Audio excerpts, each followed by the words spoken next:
Hello everyone, in this video we're going to be seeing how you can restart your laptop by keyboard. Welcome back to our channel How To Tutorials. Well, it is a very easy and simple process, so let's dive right into it. So the first thing that you want to do is simply just click on your Windows key and then your X. So you'll have to click on Windows plus X key, and after doing that here you'll have to click on U key and then your R key. We're going to see just how you can do it. First of all, Windows plus X, just like this.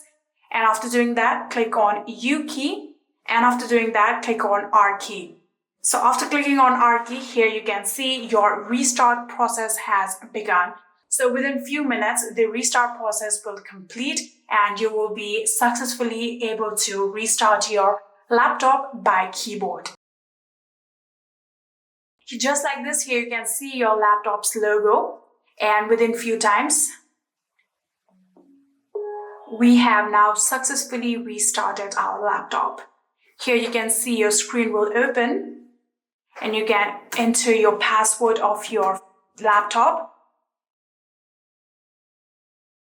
and simply just open your laptop. And yeah, that is it. That is how you can restart your laptop by keyboard. I hope this video was helpful to you guys. If it was, please do not forget to hit that subscribe button and like our video. Thank you so much for watching. See you in the next.